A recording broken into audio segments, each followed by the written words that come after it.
rare and balanced view on politics in today's world.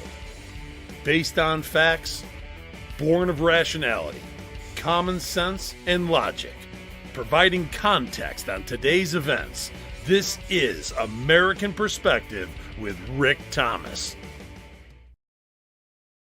Hello, everyone, and welcome to American Perspective. I am your host, Rick. So, Trump's big announcement tonight. Yep, Trump's big speech. He's been hyping it for the last couple of days. And we'll see what happens. If he starts to speak or if he comes in on time, I will carry it. If not, well, so be it. Anyway, there's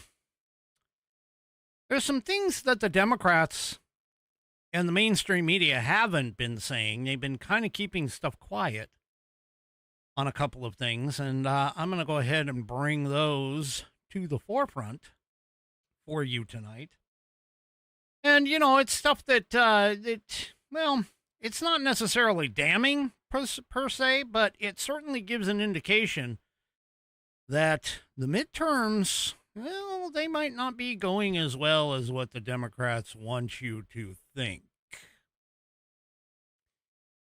Yeah, I got that coming up for sure.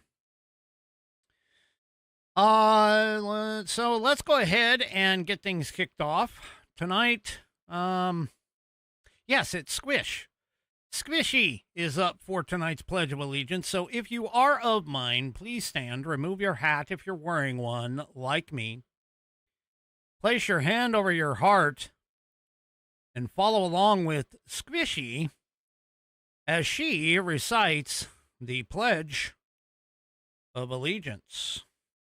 Oop, gotta get my hat off. Hold on. I pledge of allegiance to the flag of the United States of America and to the republic for which it stands, one nation under God, indivisible, with liberty and justice for all. All right, and of course, Skabishi, I thank you for submitting that wonderful pledge to be played here on the program. If you would like to hear your rendition of the pledge played here on the program, all you need to do is record yourself reciting or performing the pledge in your style. Take that audio file, video file, whatever kind of file, and attach it to an email. Then take that email and address it to me. Send it to fans, FANS, at AmericanPerspective.online. That's fans, FANS, at AmericanPerspective.online. And I will get you into the rotation. And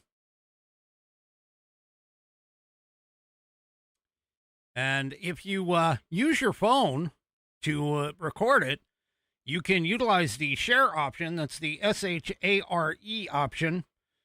And send it off to me. Fans, FANS, at AmericanPerspective.online. I have 25 of these. I'd like to get 26 by the end of 2026. So if you haven't done so yet, please submit yours as soon as possible, and I will get you into the rotation as quickly as possible as well. All right. So tonight's headline sponsor is none other than, didn't come up. Oh, boy. There we go. There we go. The American View. Head on over to theamericanview.com and find out all about the organization formerly known as the Institute on the Constitution. The American View is victorious. We prepare the victors, they say. Their vision is the nation of effective and influential contributors to American government, society, and culture, prepared by educational resources that are focused on the biblical and transformative heritage of America's founding. Now, they have a special sale going on right now for their U.S. Constitution course, nationally recognized U.S. Constitution course. Right now, it's for sale for $76. $76. That is a fantastic price for this course. And if you want to check it out, you can head on over to the U.S. Constitution course page at theamericanview.com and get your first lesson for free. That's right. Put in your first name, last name, email address, click the button, Get Lesson 1 free, you can see, and you'll have the first lesson delivered directly to your inbox. Once again, it's nationally recognized. It's 100% online, and there's 12 short lessons, and each lesson is about 15 to 20 minutes long. That's what they mean by short. And once you go through that course, you can consider to go and take some of their other courses, as well as join the American Views community. Become a donator, sponsor, member, or even better yet, become an instructor. That's right. You can leave a legacy by restoring the constitutional republic and preparing the future by hosting a course in your community.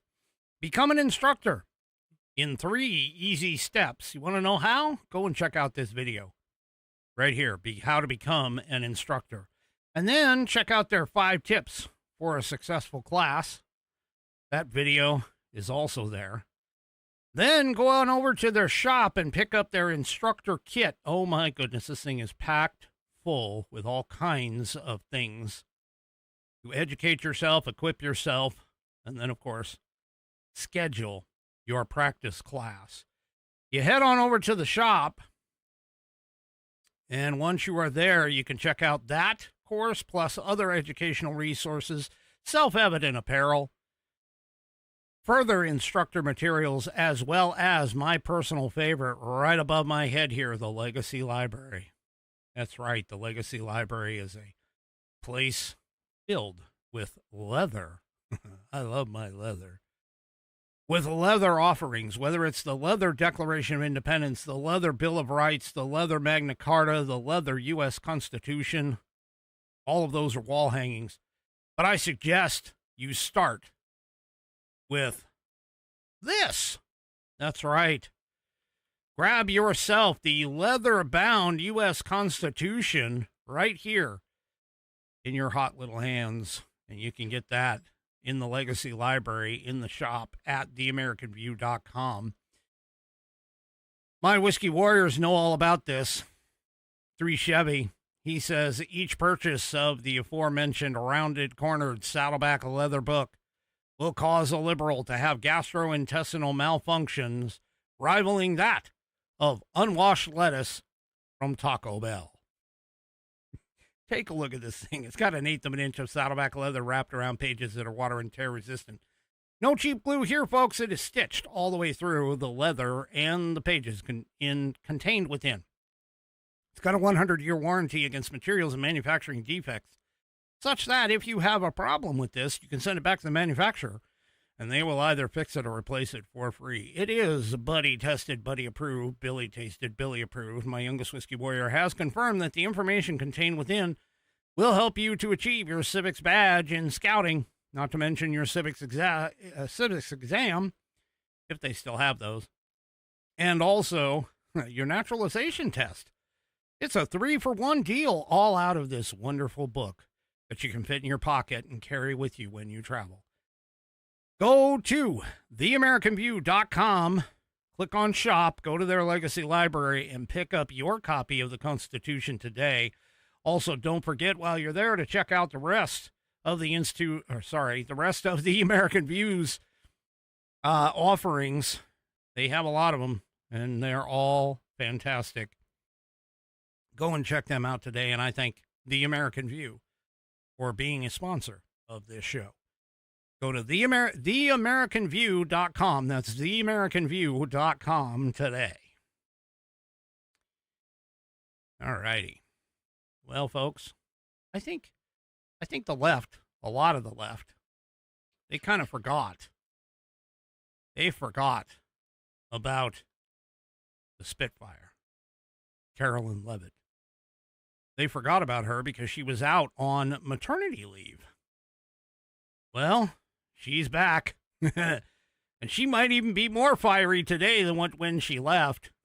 Here's a couple of clips from her her first briefing after returning from maternity leave. Check this out. We're going to begin with a few scheduling announcements. Tonight, as you all know, at 9:00 p.m. Eastern, President Trump will deliver a major address to the nation on protecting the integrity of our elections, and we encourage every American to tune in. Now, unfortunately, apparently ABC, NBC, and I'm hearing from my Whiskey Warrior P1s, that Fox News isn't going to carry this fantastic announcement with regards to apparently election integrity. Well, that's too bad. Anyway, if you think that she is just a pretty face, no, she is not. Here she takes on a reporter with regards to elections integrity. Take a listen. Caroline, welcome back. Good to see you. Likewise. To the degree that this speech tonight is about elections past, not elections upcoming, the 2020 election has had dozens of recounts, lawsuits, audits. The 2024 election, widely believed to be safe and secure. There's not really any question about that. A lot of people look at this. Because it was too big to rig. Well, I think a lot of people look at this There's a and massive wonder, amount of votes for this president. That's why he's in the Oval Office right now. No one disputes that. And there were a significant amount of votes for Joe Biden, who won in 2020. I mean, I think the question is, why is the president unable to let this go? Well, first of all, Garrett, I think part of the problem is that the media has refused to acknowledge that tens of millions of Americans across the country share the concerns of this president about the sanctity of our elections. And your premise of your question, you're jumping ahead to a conclusion in this speech before even hearing it yourself. I think that everyone should tune in tonight, including the people in this room, and you should report on the president's speech and the findings that he is going to reveal in this speech with a little bit of honesty and a little bit of integrity, because it will shock you if you have an honest eye listening to the president tonight, and everything he is saying will be backed by facts and by evidence that will be provided this evening. And again, Garrett, I think all Americans, Democrat, Republican, should agree that we are the greatest country in the history of the world. We should have the safest and most secure elections in the history of the world. And what the president will be speaking about tonight will show you that perhaps that is not the case, and we need to make some adjustments moving forward, including the Save America Act, as Rachel pointed out, is a key legislative priority for this president on Capitol Hill, and he wants to see all senators and members of Congress voting in favor of the Save America Act, because it's crucially important as we move forward. Aisha. Hi, Caroline. Well, there you go. So that might give you an idea of what Trump is planning on talking about tonight. But Caitlin Collins decided to jump in on this, and here was Carolyn Levitt's response. Caroline, sure. Regarding the president's speech tonight, he's been in office over 540 days now. If what he says is tonight is backed up by evidence, why hasn't anyone been charged? Well, he hasn't revealed it yet. He hasn't declassified the documents yet, and you will see what he says tonight, and then we'll move forward appropriately from there. Tonight from the Justice Department? I don't speak on behalf of the Justice Department, Caitlin. You know that. Rachel. By evidence, will there be charges? You'll have to ask the Justice Department. I don't charge people. I just speak on behalf of the president. Rachel. Thanks, Caroline. Welcome back. Yeah, okay. Obviously, they are, I don't know, they're trying to frame this as no, this is nothing more than what the other stuff goes on. Now, I've been in conversations with people on social media, and there's a couple of things that were said there that people don't seem to get. See, many lawsuits were filed on the part of the elections in 2020. The vast majority were dismissed by what is known as standing. Standing basically means whether or not, one, there was something done, something happened that the court can recognize and can be, basically looked at. Two is whether or not the individual was harmed by said first point. And three is whether or not the court can do anything about it. Now, all three of those items have to be a positive yes in order for the court to go, okay, you have standing, and therefore the court will hear your arguments. Now, the challenge to all of this was plain and simple. The courts wanted nothing to do with looking at any of the evidence. They didn't want to look at any of the possibility that they would have to find a way to backtrack something that I've told you on this show. We do not have a process to revamp once something has been certified. We don't have the process to go back and say, oh, well, Joe Dirt got 100,000 more votes that were all signed by Mickey Mouse, and so therefore that invalidates the election. So, yeah. Anyway, the point being here is that most of them were tossed out before the evidence actually even made it to the table. And unfortunately, the leftists are all like saying, see, that proves that the elections were safe and secure. No, what that proves is that we had a bunch of people, because some of them did move forward. Some of them did.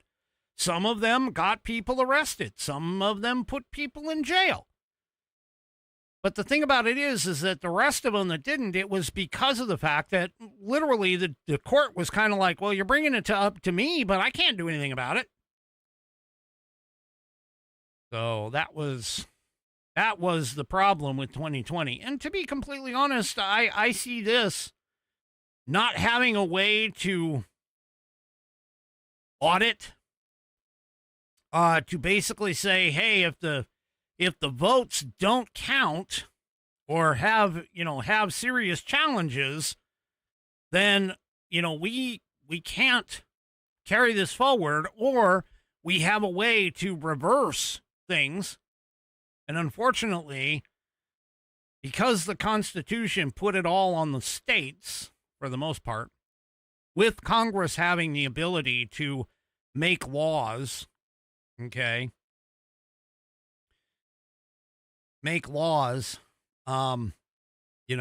regarding those regulations, to alter them, which that's another thing. The leftist lunatics, especially on Facebook, were like, oh, it's all in the states. It's all in the states, forgetting the fact that I have a Constitution. I have multiple copies of the Constitution. I've read the Constitution.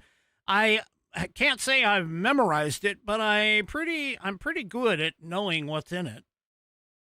Anyway. Yeah. So we're going to have to see what Trump is going to be talking about tonight in terms of elections integrity. I have a feeling it's got a lot to do potentially with Georgia, and how Georgia and the FBI were looking into the Georgia case. Because, let's face it, that one was decided for Biden by something like between 11 to 12,000 votes, which is hardly anything, realistically, when you're looking at an entire state. That's the size of a small town. But anyway. Let's move on. Yes, I feel sorry for Todd Blanche. I really do. The Republicans on the committee, the Judiciary Committee, the Republicans were all basically, they were saying, hey, let's check your record. Let's check your qualifications. Let's check, here's some of the things that you've been doing. Explain to us how things have been going since you've been the interim AG, U.S. Attorney General. Things that are pertinent, relevant, and fairly, important, I guess is the best way to say, when you're trying to make a decision as to whether or not a person, whoever that person is going to serve in a position like this for potentially years to come. And then you have the left. Oh, the left. Yes, the left. And one of the stupidest people in Congress, one of the complete stupidest people in Congress, none other than Mazie Hirono from Hawaii, as I should say. Well, she had a very interesting, irrelevant line of questioning for Todd Lawrence. Go ahead and take a listen on that.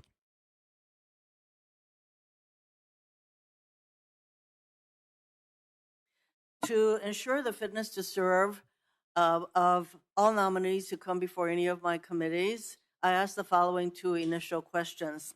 Since you became a legal adult, have you ever made unwanted requests for sexual favors or committed any verbal or physical harassment or assault of a sexual nature? No, Senator. Have you ever faced discipline or entered into a settlement relating to this kind of conduct? No, Senator.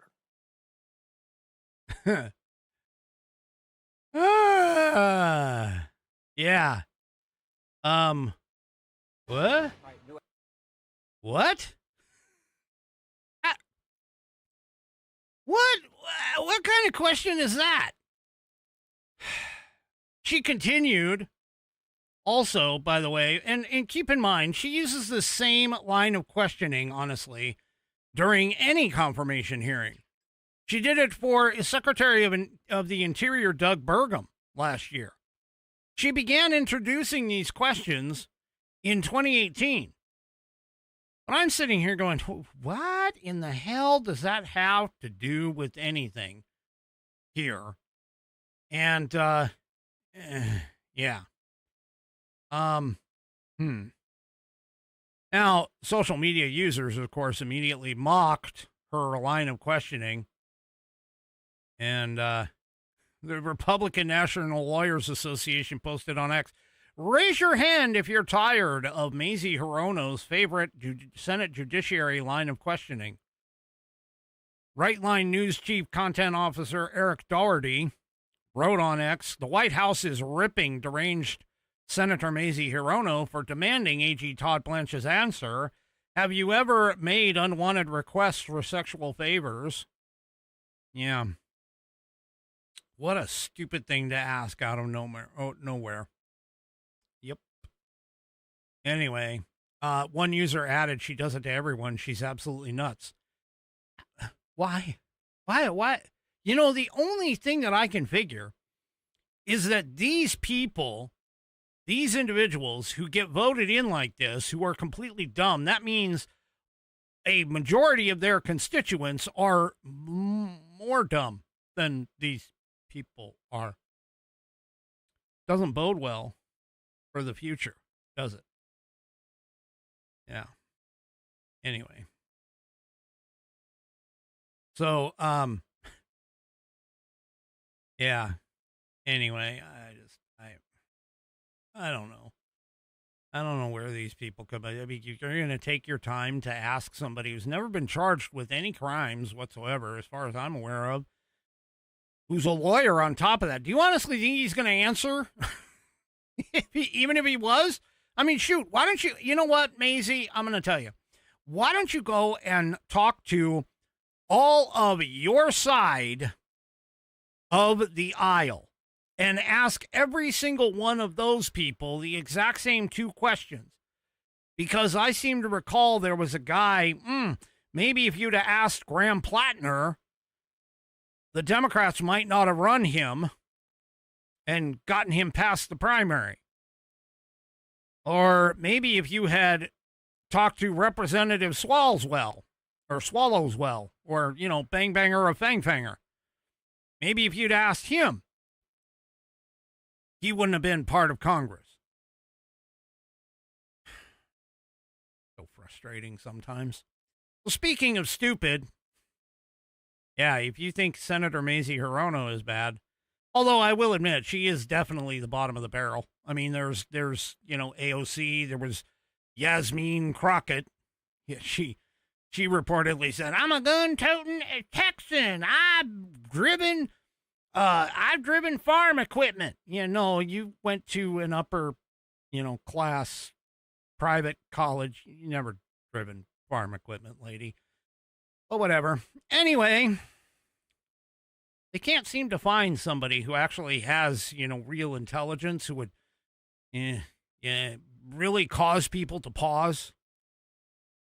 I say that because the guy that I'm talking about right now, his name is James Talafrico. No, it is Talarico, I know, but he's Talafrico. The guy that says, well, I'm a Christian, but I don't know anything about Christian beliefs, because he doesn't. He thinks that, God is non-binary, when God comes in the Father, the Son, both of those are male, and the Holy Spirit, which the Holy Spirit never really has any kind of gender, because, hello, he's a spirit. And yes, I did say he, because all three of them are combined. So therefore, just by the laws of logic, if one is male and two is male, the third must be male. I don't know where he comes from with this, but he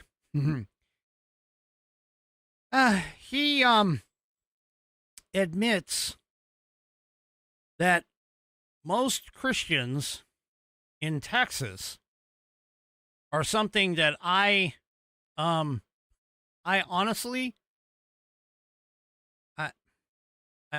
don't understand how Texans could even think about voting for this guy, really. Take a listen. This is in his own words. You saw it in the anti-LGBTQ legislation, including the bill that would have denied gender-affirming health care to trans children. And then, of course, infamously, we saw it last session with the most extreme abortion ban in the country. All these ideologies stem from this Christofascism movement. Christofascism.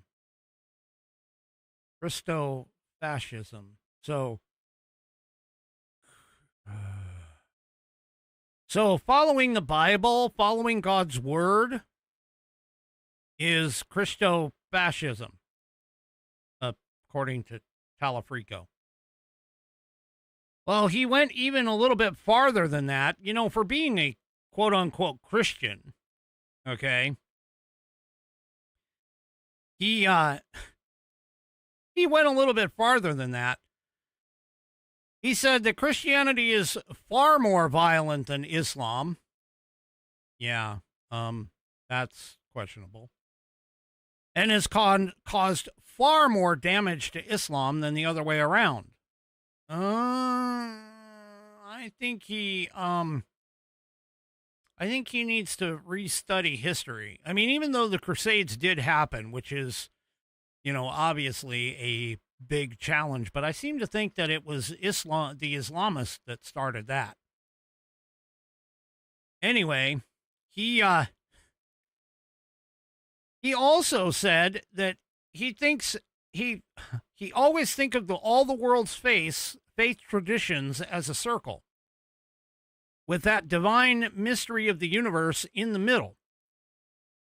Because we all have different names for that mystery, whether it's God or Allah or Nirvana or the Great Spirit, whatever you call it. This is all different pathways to the same fundamental truth. Question. I seem to recall in the Bible, Jesus saying, "I am the way, the truth, and the life. No one can come to the Father except through me." Yeah.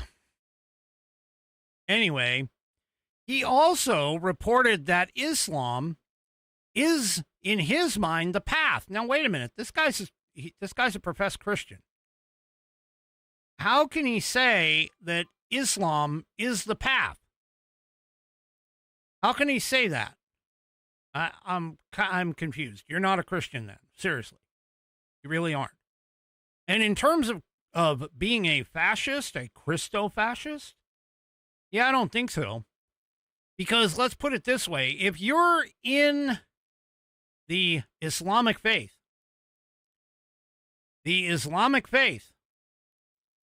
says you must destroy all infidels, and anyone who does not believe in Islam is an infidel.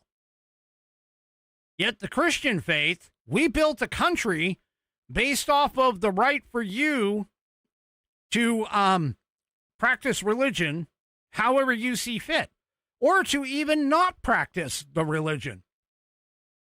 Now, I am going to offer up to Talafrico.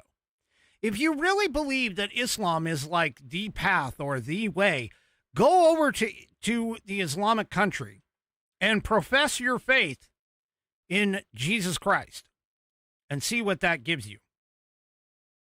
Seriously, they behead people like you who profess that. There are countries, Muslim countries and bands in Africa right now that are killing literal genocide of Christians in those countries. There are several countries in the Middle East that actually had good proportions of Christians in those countries and Jewish folks in those countries. Guess what? They're not there anymore. Who do you think drove them out? Oh, that would be the Islamists. Yeah. This guy, I got to tell you, some days he's a gift to give all gifts, and others, I mean, this guy is just absolutely nuts. And I don't even understand how he's even getting traction in Texas. I really don't. I'm trying to figure that out, but hopefully he gets like resoundingly trounced in the election. Anyway. All right. Well, here's a couple things that the Democrats are not going to talk about. Here's item number 1. The Democrats, according to polls, are losing traction.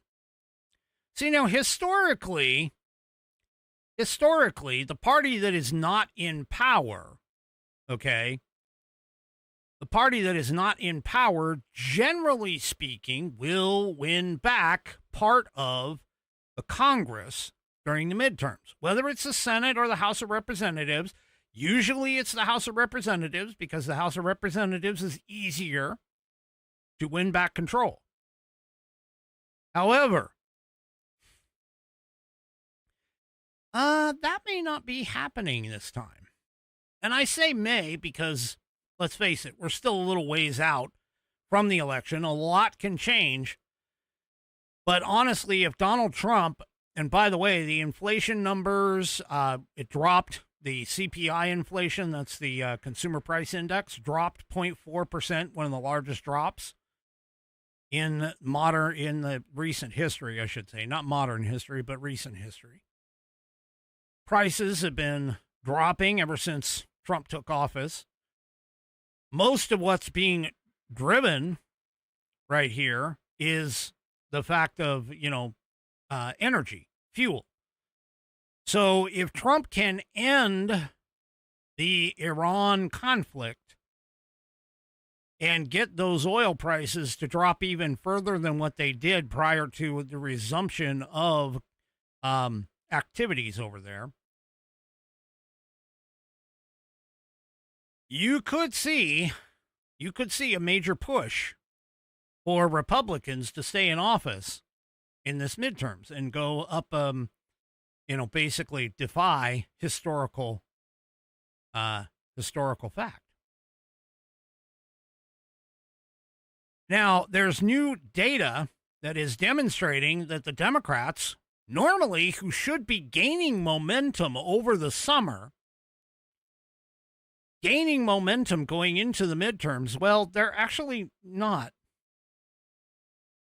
And some of the data suggests that they're actually losing ground. So now, again, keep in mind, throw up a big old PSA caution sign. This is early. Anything can happen, but if Donald Trump can keep the economy going the way that it's going right now and be able to complete the Iran conflict positively, we have a good chance of staying in control. But the Democrats, of course, are, they're kind of not saying anything about it that much anymore. They were a few months ago, but they're not really going anywhere right now. And apparently, according to Real Clear Politics, election analyst Sean Trende, Trende, the way the polls are moving now, there's a shot that the GOP can actually keep the House. The RCP average generic ballot has gone from a Dem +8 to a Dem +5 over the last 6 weeks. Now, he believes that that's probably just what they call soft R's, meaning somebody who leans Republican but would vote with Democrats. And he kind of talks about the soft R's are coming home. But by them coming home, it tends to, get things into territory where it is possible that the Republicans can hold the House. Now, that isn't the only data point. According to a RMG poll, it's showing, and here was the post on X. According to an RMG poll, the 2026 generic congressional ballot is showing Democrats at 47, Republicans at 45, and their plus or minus is versus May, so just 3 months ago. And the Republicans are gaining. They moved up 4 points. Democrats lost 3 points. Another indication that might indicate that things are not going well. Things are not going well in the Democrat side and Democrat camp. We all know that money, it's what's in the coffers. That is a good predictor because people usually don't put their money behind something that they don't think is going to win them or gain them anything. And basically, according to some information, the Democrat National Committee is, let's see, where is this? Yeah, the Democrat National Committee had something like $15 million in the coffer. Yeah, there it is. The DNC had nearly $15 million on hand through the end of May, but they were $18 million in debt. Now, for those of you that can't do math that quickly, that means they're a negative $3 million. In comparison to the Republican National Committee, which had $125 million on hand and zero debt. So the Democrat Party is running on fumes right now, and they know it. Now, in an interesting little development, the Democrat National Committee reportedly recently required its senior leadership to sign non-disclosure agreements before the last party's meeting on party finances. According to two people who were familiar with the conversations that spoke to Axios. Now that's a break from past practice, according to them. DNC officers are high-ranking members of Chair Ken Martin's team. These are not entry-level staffers here. These are officers. And officers at that level don't typically get handed a confidentiality agreement before they can actually hear how much money they have in their piggy bank and what is planned to do about it. So,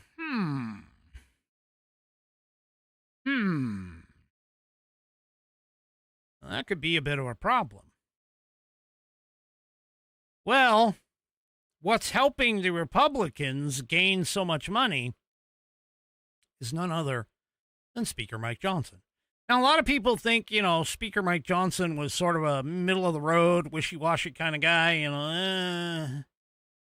When he first came in, everybody was like, oh, my God, he's going to be a religious zealot, nut, whatever. They kind of talked about that. Well, turns out he actually hasn't been too bad.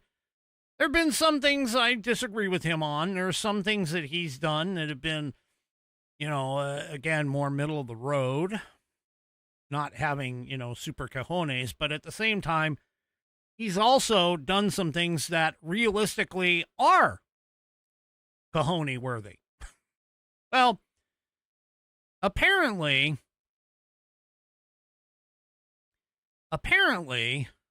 the Speaker of the House goes and does fundraising for pretty much everybody in the RNC. And this, according to Townhall, shows that Mike Johnson has surpassed a record $135 million in fundraising for the 2026 midterms. So he is continuing to set fundraising records as we get closer to the midterms. In the first quarter of 2026, Johnson raised $34 million, which was the largest fundraising quarter ever. He picked up an additional $19.1 million in the second quarter, bringing the total for this year just over $53 million. And he keeps moving up.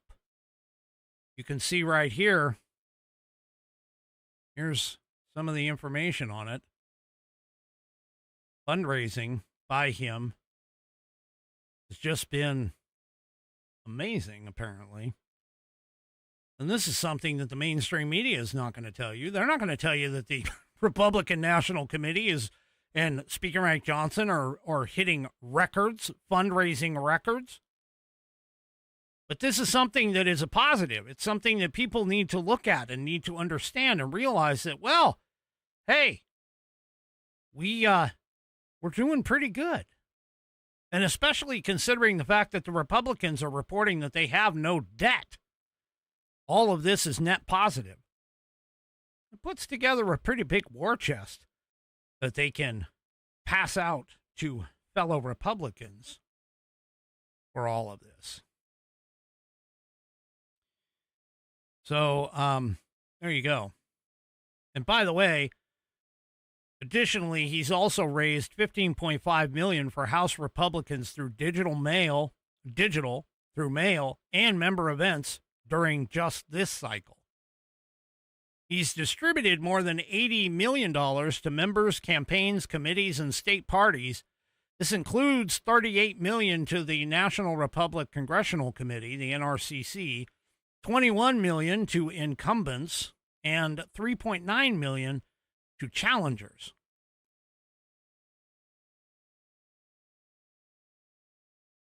Speaker Johnson also gave an average of $100,000 to Republicans in battleground districts from this quarter, which was a $19.1 million haul. He's doing quite well.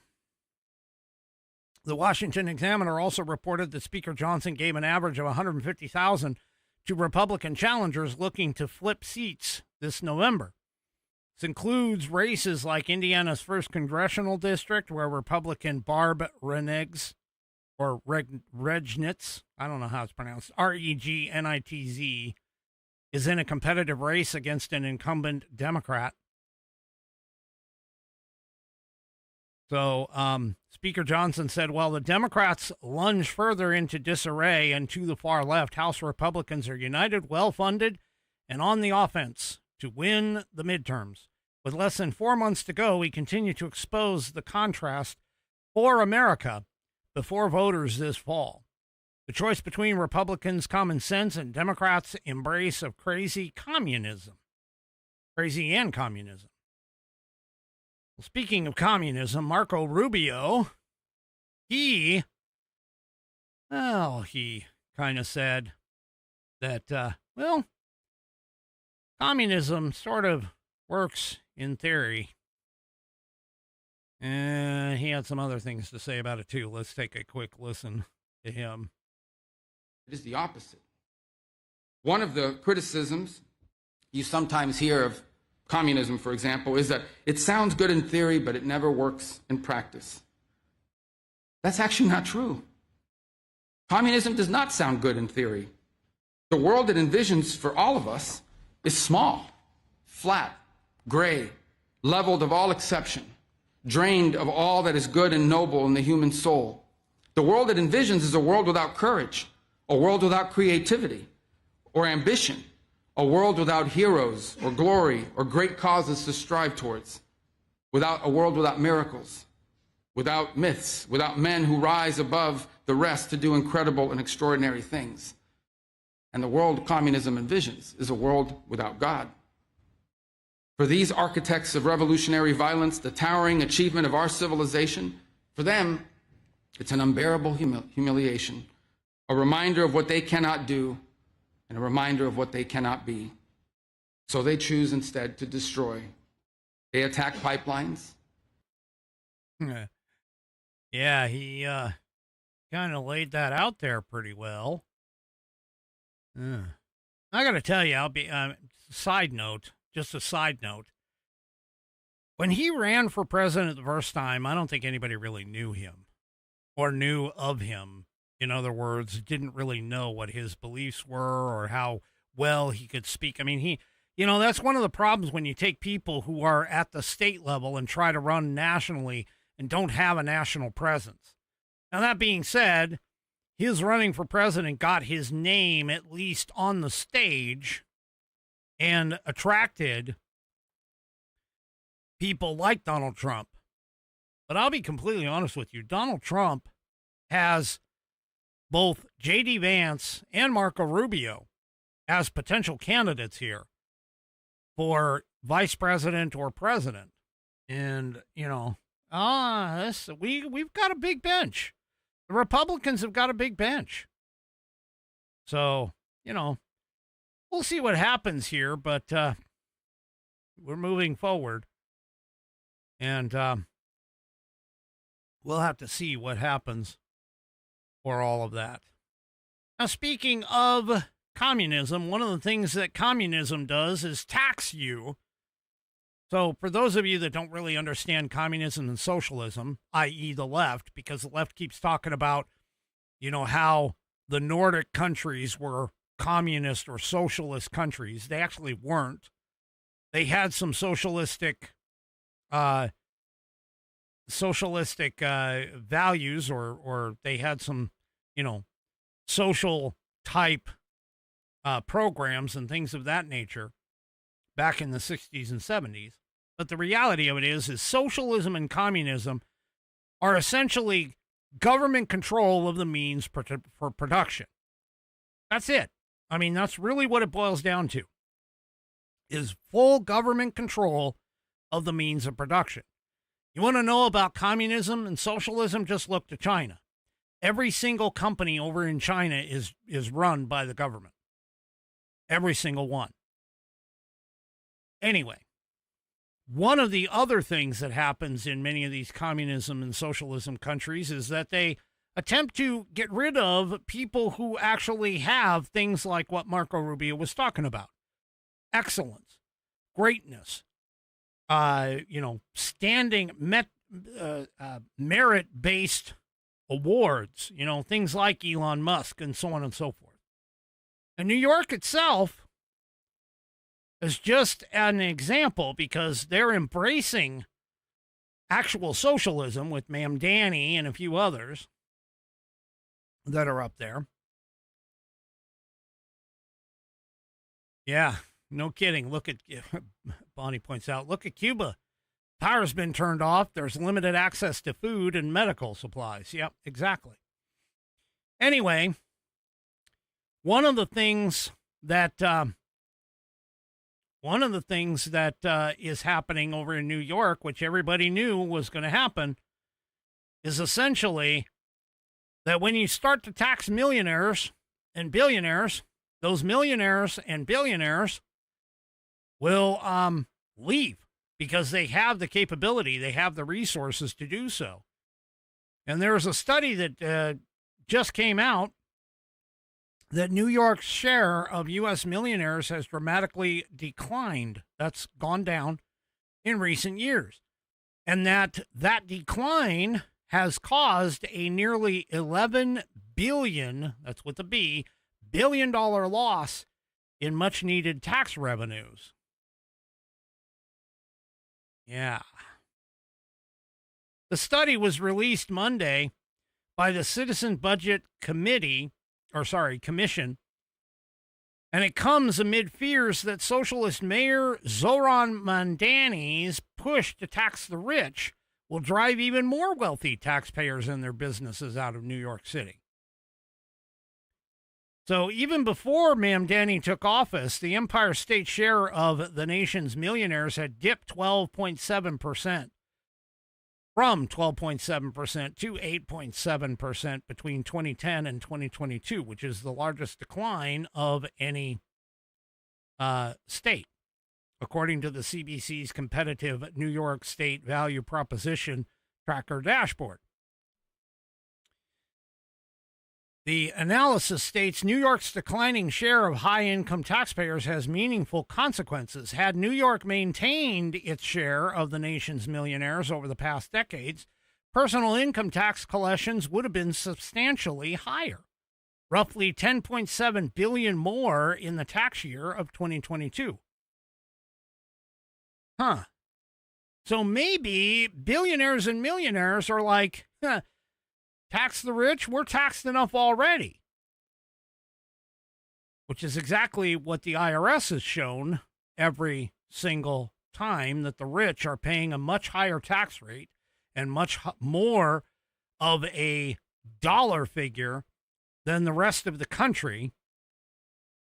And yet these leftists can't seem to believe this. They just can't seem to do simple math to understand all of this. Many experts and business leaders warn Mamdani's stick it to the rich policy dreams and their growing success among Albany lawmakers could supercharge the drip of wealthy people. Yeah. Now, Governor Hochul, for her part, has firmly opposed an outright hike on the wealthy for taxes this year as she seeks re-election in November. However, she did back a so-called pied-à-terre tax on luxury second homes in New York City. Yeah. So it's there. It's there. So, yeah.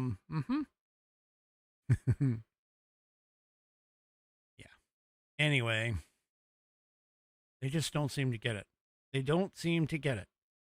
And by the way, just like in the federal taxes, in New York, according to Jared Walsiak, an economist and senior fellow at the Tax Foundation think tank, he stated in New York, the top 1% of earners pay about 45% of all state income taxes in any given year. So New York's revenue is very highly reliant on high earners to stay in New York, And that has been a challenge in recent years. Again, why do these people not get this? The tax the rich crowd, you're losing the largest part of your revenue. I mean, here's just a perfect example. The top 1% pay about 45% of state income taxes. The top 1% nationally pay roughly 40% of all the federal income tax bill. Anyway, this is just ridiculous. Well, this, I'm sure, if there can be a court case out of this, this is going to reach the Supreme Court, I would be fairly sure of. So I don't know if anybody noticed, but there was a gap, and probably nobody did because you guys aren't around here. But there was a U.S. attorney for that was stationed or covers the city of Seattle, Washington, and there was a vacancy. Well, since Trump wasn't or hadn't put forth a replacement yet, there's a rule, I guess, that the local federal judges can appoint somebody to operate in the interim until the president can get his appointee in there. Well, the guy that they appointed, he was unanimously appointed by District 17's federal judges. He's a former King County judge, veteran state and federal prosecutor. He gets sworn in this morning. His name is Roger Rogoff, R-O-G-O-F-F. He gets sworn in this morning, and within 1 hour, he gets fired. The president fired him immediately. So, yeah, just be watching this. Be watching this. He's already said, I'm planning on suing to try and get it back. He told the Associated Press in a phone interview that when he went to the federal prosecutor's office to request a meeting with the first assistant U.S.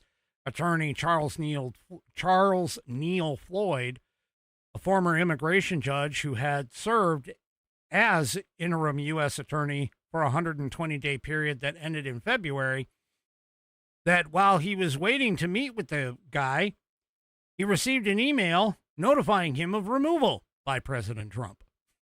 So, for those of you that don't know, constitutionally speaking, the president can fire anybody at any time. There is no independent agency, no matter what SCOTUS tries to tell you. No matter what SCOTUS tries to tell you. Yeah. So, there you go. Anyway, yeah. So, there you go. Anyway. Now, Trump never formally submitted his nomination, Floyd's nomination, to the Senate. So in 120 days, he ended his term. And then, of course, all the judges can nominate somebody, which is what they did. And, yeah.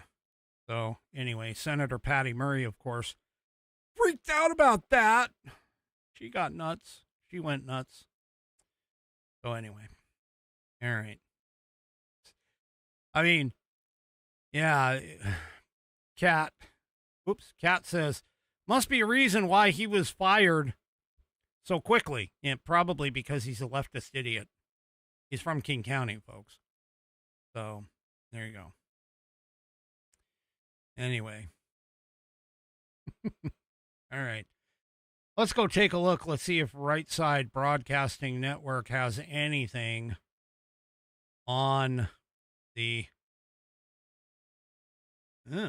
okay, they do have the live feed up. Posting the following quote saying, some of the facts that will be revealed in President Trump's speech tonight are truly shocking. If the networks were truly serving the public interest, they would air it, and as a country, we would collectively resolve to take action.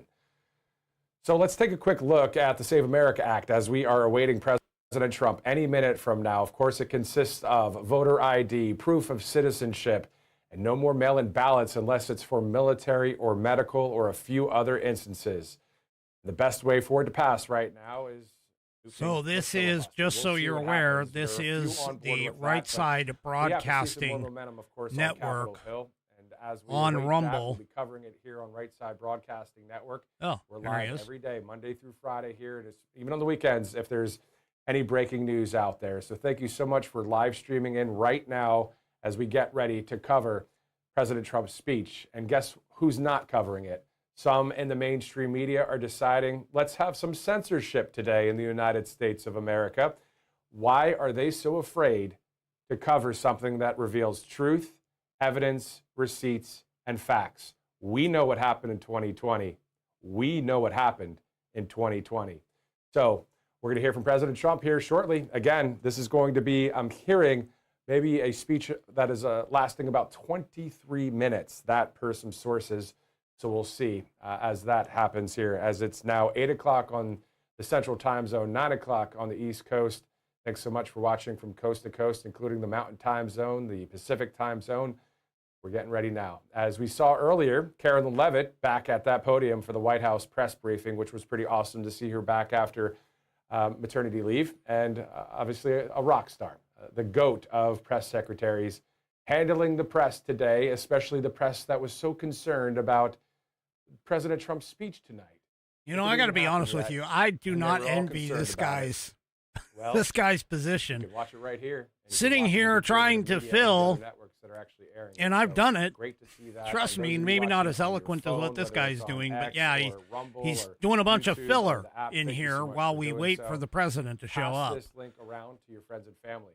Guess what? We'll be live here tomorrow as well, covering 24/7 news here at RSBN and into next week.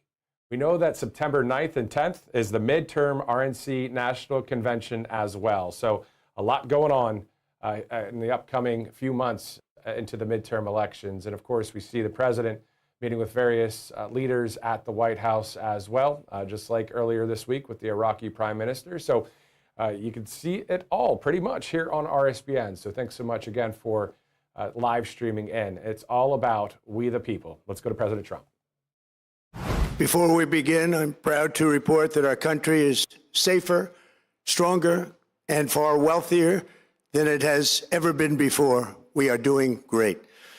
Less than 2 years ago, we inherited an economic and social disaster.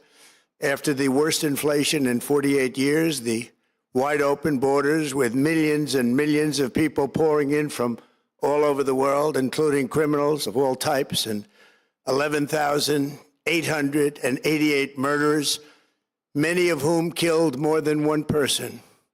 We had transgender for everybody, men and women's sports, crime ravaging our cities, and the whole world was laughing at us as a nation, but not anymore. 2 years ago, our country was dead. Now we are the hottest country anywhere in the world. America is respected like we have never been respected before. We have more money being invested in the United States than at any time in the history of our country. More Americans are working today than ever before. This week it was announced that inflation saw the largest monthly decline in more than 6 years. Just happened. It was just given out. The media reported it, and we accept it. The best in 6 years. The tax cuts in our great, big, beautiful bill are saving hardworking families thousands and thousands of dollars, like with the provisions, no tax on tips, no tax on overtime, and no tax on Social Security for our great seniors, along with the interest deduction on a loan used to purchase a car, but only if that car is made in America, and a 100% expensing for our job-creating businesses. Our stock markets are at their highest point in many years, but we can actually say of all time. And your 401ks, pensions, and retirement accounts are setting records every single day, the highest in history. For years, we paid the highest price for prescription drugs anywhere in the world. Now we pay the lowest price under my most favored nations policy because I was able to get the rest of the world and the pharmaceutical companies to act responsibly. Drug prices are coming down by 70, 80, and 90%. TrumpRx.gov, this will ultimately reduce the cost of health care. You have to go to TrumpRx.gov and take advantage of it. But the cost of health care is coming way down because of what we've done with prescription drugs.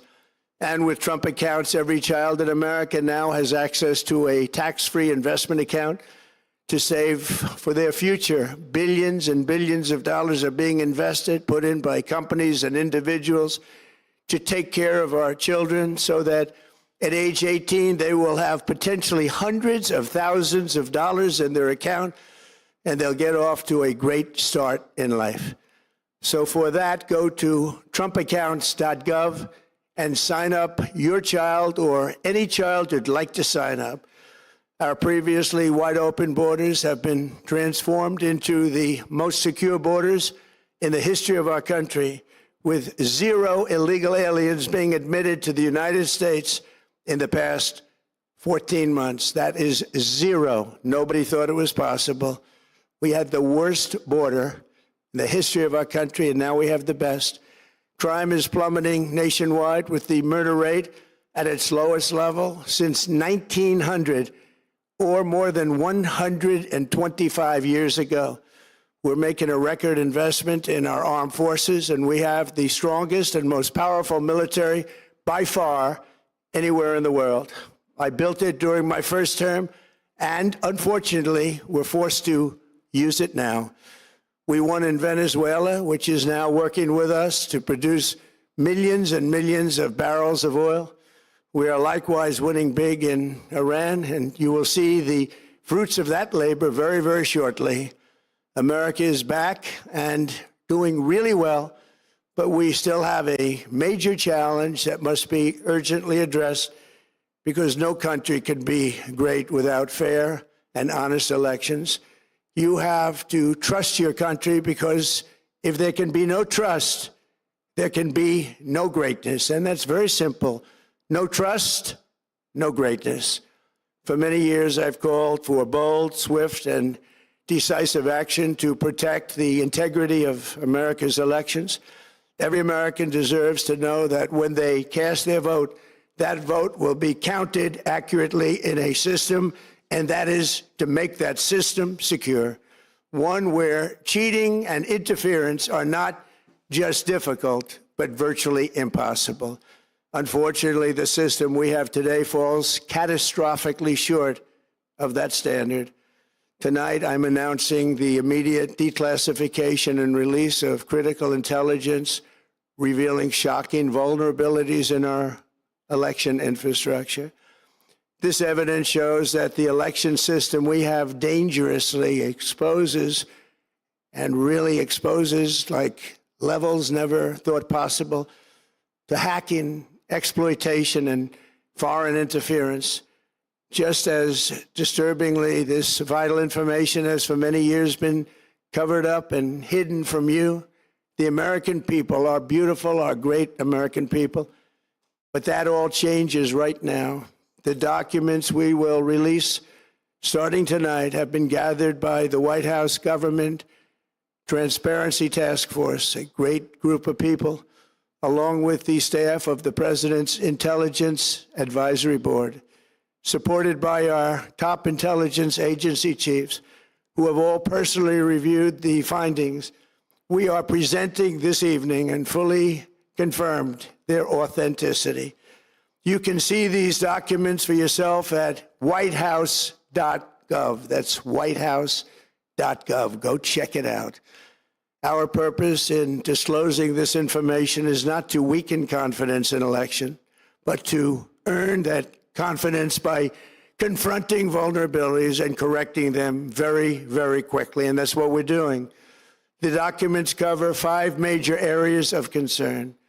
First, they show that over a period of years, starting during the 2020 election cycle, the People's Republic of China carried out what is believed to be the largest compromise of election data in history, resulting in China's illicit acquisition of 220 million U.S. voter files. That information includes names, addresses, phone numbers, political party preferences, and other sensitive data that would be needed to register to vote and engage in other nefarious activities, which is exactly what was happening. This data loss presents an unprecedented election security nightmare. The intelligence even shows that China has signed a data exploitation unit specifically to this new project.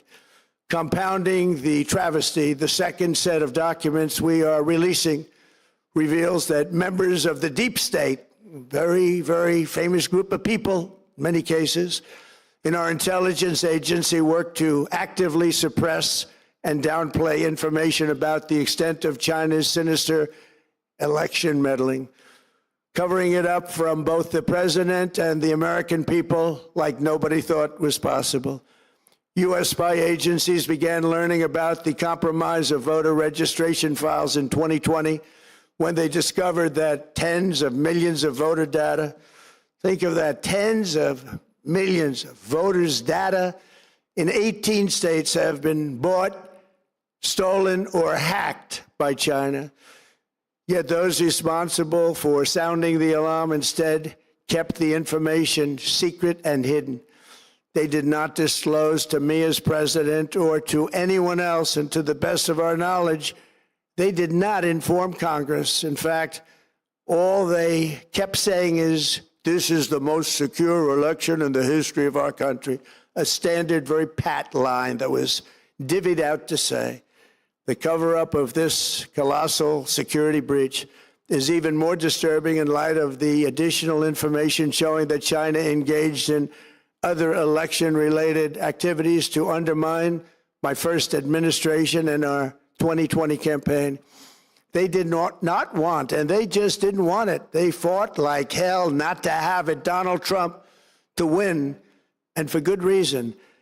As the documents we are releasing show, CIA reporting explicitly stated, and I quote, in mid-2018, the Chinese Communist Party's policy was to leverage all domestic and foreign elements that were opposed to the U.S. president in an effort to reduce the U.S. president's votes and make him resign or prevent his re-election. Isn't that nice?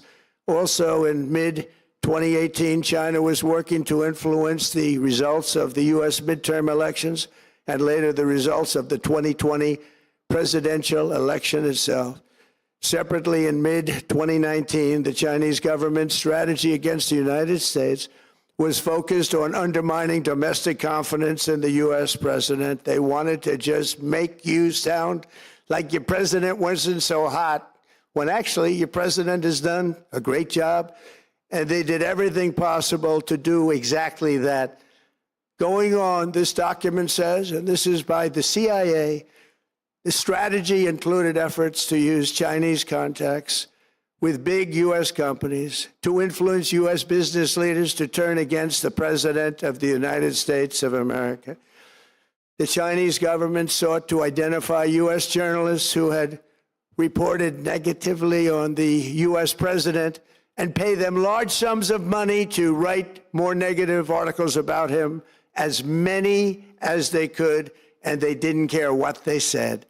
The Chinese government wanted U.S. president to lose the next election, and the reason they wanted me to lose is because they knew I was wise to them, charged them billions and billions of dollars worth of tariffs, and built the strongest military anywhere in the world. We have the strongest military anywhere in the world. These are exact quotes from the CIA reporting. The name of the person doing the quote is now under review, but it gets even worse. Raw intelligence obtained by the FBI in 2020, yet buried by rogue bureaucrats, stated that China's activities even included an attempt to manufacture illegal ballots for Joe Biden. Documents show that during this period, dozens of significant CIA and NSA reports about China's election targeting were kept out of the presidential briefing. These were briefings I would get almost every day. Everything was kept out that was of importance.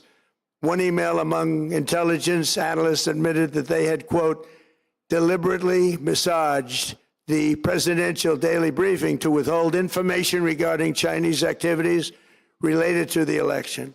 Another official inside the FBI wrote that she was running, quote, a shadow government, unquote, to keep intelligence about China's election meddling from becoming known and to keep it away from the honorable press. Other officials who witnessed such efforts perceived the motivations to be blatantly political. Recently, we found significant numbers of burn bags in formation, and this is a group of bags that were used to destroy information given by President Barack Hussein Obama to be burned. It was supposed to be burned. These bags were supposed to be at a different level by different people, incinerated and checked, but it never happened. Maybe we got lucky. We believe this was not done on purpose, but rather through gross incompetence of the people that were supposed to burn the bags. But the findings are stunning. Today, I'm asking the Office of the Director of National Intelligence, the Department of Justice, the FBI, and the CIA to investigate how and why such crucial information was hidden, to fire those involved in the cover-up, and to file criminal charges, if appropriate, against these people. Yet concealing China's meddling was only the beginning. The third set of documents we are releasing proves that for many years, Americans were blatantly lied to about the security of our election infrastructure, including electronic voting machines and ballot counting systems, dishonest, almost all.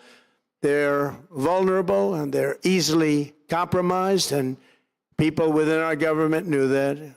Tonight, we're publishing a series of previously classified U.S. intelligence community assessments and other reports proving that our government has long known these machines are extremely exposed to attack.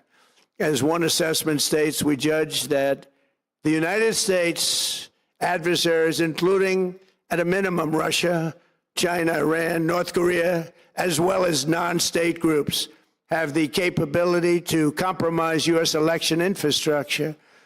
That's unquote, but that's some statement, isn't it? Made by supposedly great patriots of our country.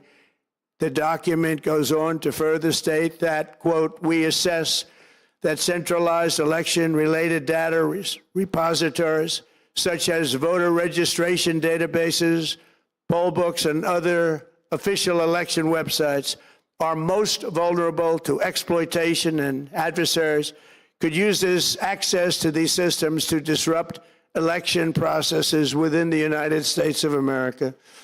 Tonight, we're releasing all of those findings, and spanning from January 2020 to June 2026, this is a cyber threat aimed at the very heart of our democracy. Many people have questioned whether it could actually be possible to electronically manipulate vote totals or change election results on these terrible machines. Today, we are releasing documents that show the CIA obtained reporting of a specific plot to do a big number in favor of the corrupt Maduro regime in Venezuela. And that's exactly what happened, conspiring to digitally rig their own country's elections in 2020, and that's what they did. This reporting included precise details about methods to regime develop to digitally alter vote totals in ways that could not be detected even with an audit, no matter how deep they went. This intelligence underscores why we must take urgent action to ensure that our own system can never, ever be hacked or compromised like it was in the past. The fourth set of documents reveals that even when significant evidence of fraud has been detected, it has been buried and covered up. Among the disclosures tonight are FBI files detailing evidence of alleged fraud by a large-scale voter registration operation in Michigan. In 2020, Michigan State Police raided a Democrat Get Out the Vote organization, corrupt group in Muskegon. And we're so concerned by what they found. They were just so concerned, they couldn't believe it, actually, that they contacted the FBI in Detroit.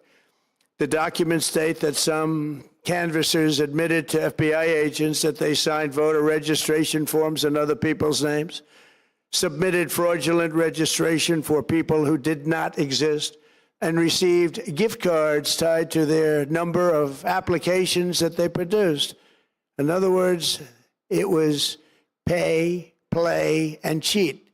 The FBI agents working on the case believe that crimes were committed, yet the Biden Department of Justice slow-walked the investigation and killed it. Tonight, I'm asking the FBI director to ensure that the matter is fully investigated and to work with the Department of Justice to prosecute those responsible for any crimes. Finally, to reveal just how vulnerable our elections continue to be, we are releasing the results of a stunning investigation by the Department of Homeland Security. According to the DHS review, state voter rolls and public records, they identified approximately 278,000 non-citizens who are registered to vote in federal elections. Since Democrat states refuse to share their voter files, the real number is actually much higher than that. Yet, even this limited analysis found more than 250,000 foreigners illegally registered to vote. Put together, these disclosures reveal an election system so broken and so vulnerable that no one can possibly defend it. It is not defensible. Hundreds of millions of U.S. voter files are in the hands of foreign governments. Our machines and ballot counting systems are exposed to hacking and manipulation and corruption. China and other countries have been trying to meddle in our elections. Evidence of fraud has been buried. Hundreds of thousands of non-citizens and dead people are listed and active on the voter rolls, and yet we still have elections with no voter ID, no proof of citizenship, and tens of millions of ballots floating aimlessly through the mail. As one example of the insanity, California's recent election for mayor of LA and governor was held on June 2nd, long time ago, but it was just completed a few days ago on July 10th. Think of that, much more than 1 month. Took a month to count the votes. I wonder what they were doing. This is worse than any third world country. There's no third world country that has elections like we have. In a rare move, NBC and ABC Fake News have both said that they would not cover this speech. They knew what it was about because of the fact that they don't like the topic, because they know how corrupt our system is and they don't want to reveal it. They and others in the media are part of a plot. They want to continue this fraud for whatever reason. They want to keep it going.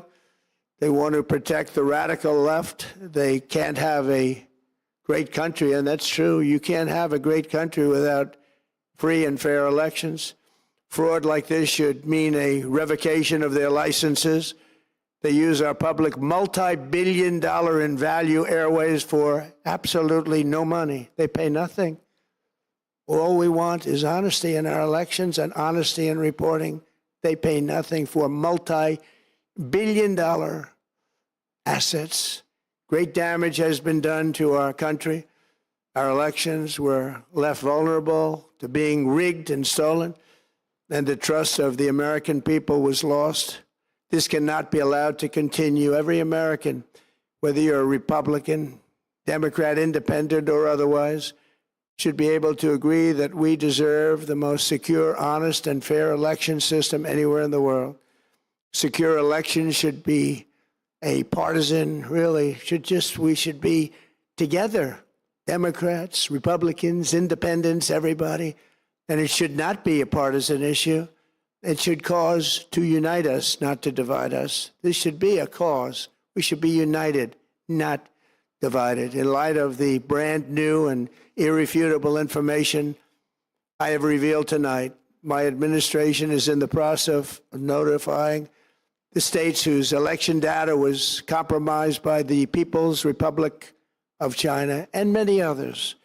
We will be working closely to mitigate any harm, and we're taking swift action to ensure that sensitive voter data is better protected so we can never be bought, we can never be hacked, and we can never watch a stolen election again.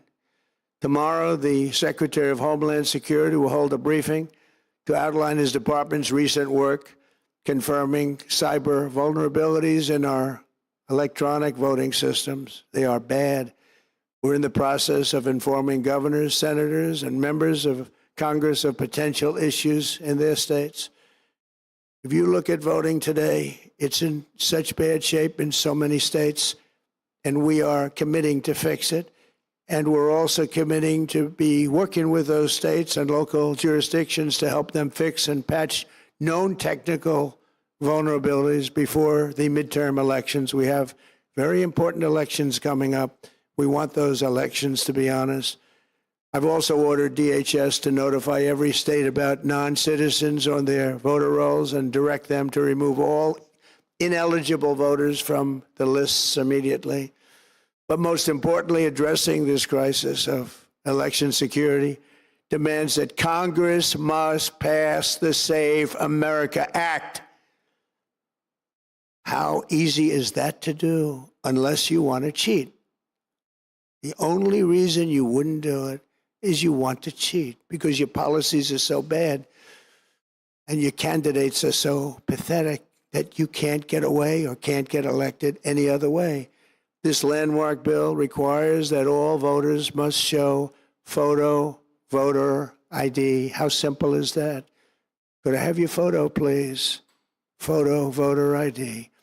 All voters must provide proof of citizenship. Are you a citizen of our country, please?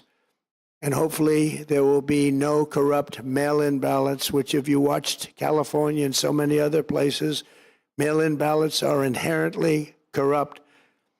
So you would have no mail-in ballots except for illness, disability, military deployment, or travel if you're going away on business or vacation. These reforms are urgently needed to stop the vulnerabilities that I've mentioned. To all Americans, I ask you to pick up your phone tomorrow, call your representatives in the House and Senate, and demand that they pass the Save America Act without delay. Together, we will restore faith and confidence in our country, and we will be bigger, better, and stronger than ever before. Thank you. God bless you. God bless our great military. And God bless America. Thank you very much.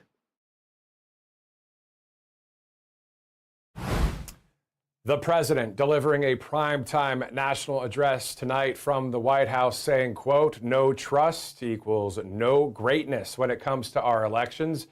The commander-in-chief tonight declassifying critical intelligence showing foreign. Wow. Well, there you go.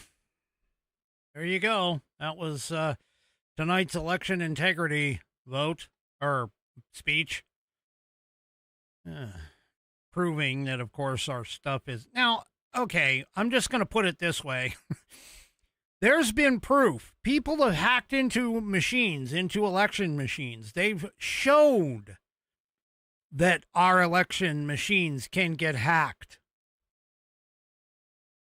I don't know why it's taken this long, but if you want to go and take a look at what the proof is, go and grab it off of White House. I think it's whitehouse.gov. And they have them available for download, I suppose. So there you go. I mean, I don't know what to say other than let's hope this keeps going.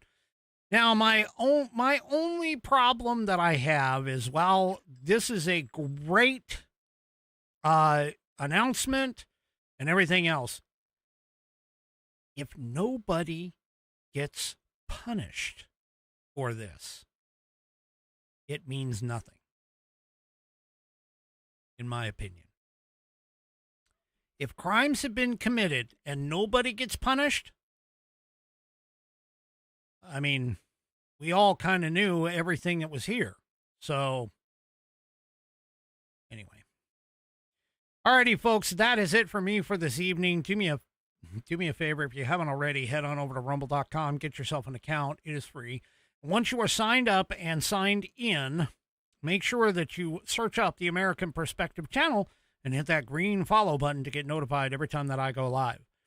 Also, too, go and check out pilled.net. That's PILLED.net. See if you like it. I stream there. That's my newest streaming platform. And before you take off, give me a red pill or a thumbs up or a thumbs down across all my platforms, whether it's X, YouTube, Facebook, or, of course, the aforementioned Rumble. We will see you tomorrow night, 5 p.m. Pacific, 8 p.m. Eastern Time, right here on American Perspective. Have a great rest of your evening, and good night, everybody.